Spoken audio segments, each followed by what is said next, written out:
আসসালামু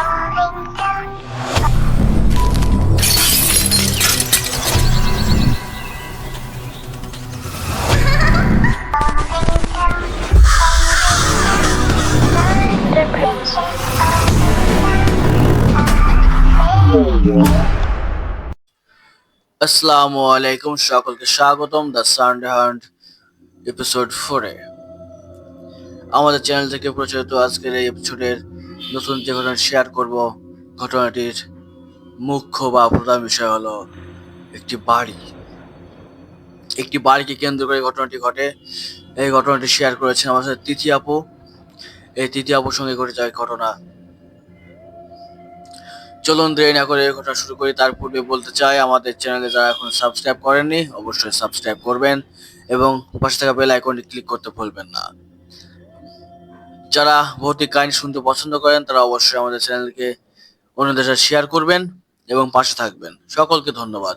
চলুন শুরু করি আজকের ঘটনা।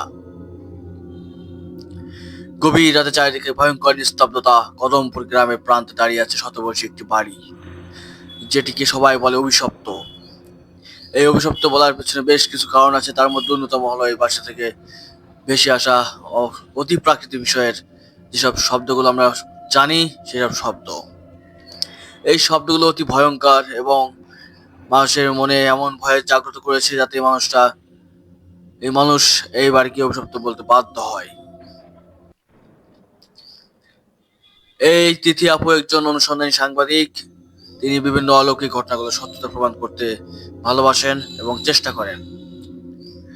মানুষের কল্পকথা ভাঙার জন্য যে অদ্ভুত সব জায়গা যায়, তা কদমপুরের বাড়ির গুজব শুনে সে নিজেকেও আর সামলাতে পারে না।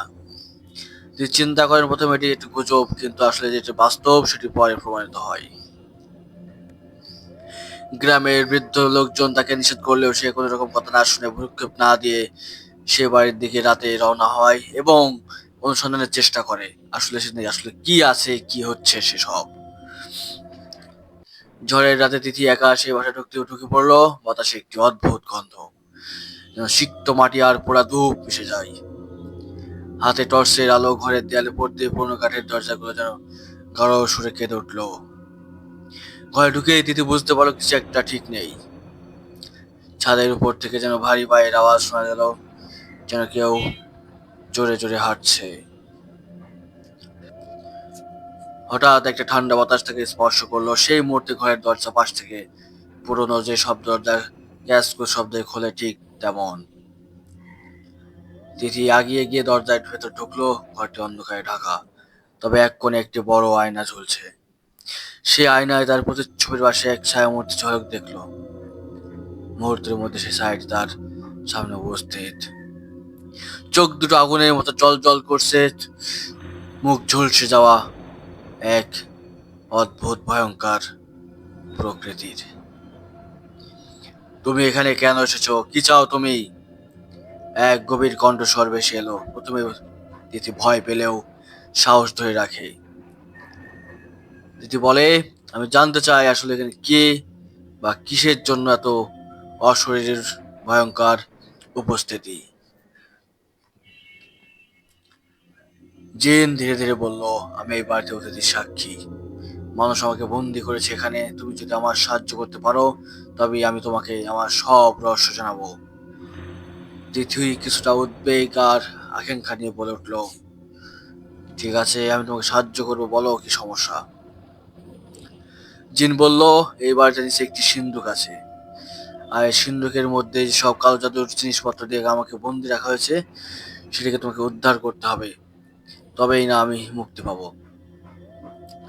তিথি যথাসাধ্য চেষ্টা করলো এবং পাশের মসজিদ ইমাম সাহেবকে ডেকে নিয়ে এসে সব খুলে বলে সিন্ধুকটি উদ্ধার করে কালো জাদুর যাবতীয় জিনিসপত্র ধ্বংস করলো। এবং এরপর থেকেই ওই বাড়িতে ঘটে যাওয়া ঘটনা সব মুছে যেতে লাগলো। এটি ছিল ঘটনা। ঘটনাটি যদিও সত্যি নয়, তবুও বলতে চাই ঘটনাটি আসলে কেমন লেগেছে। সকলকে ধন্যবাদ।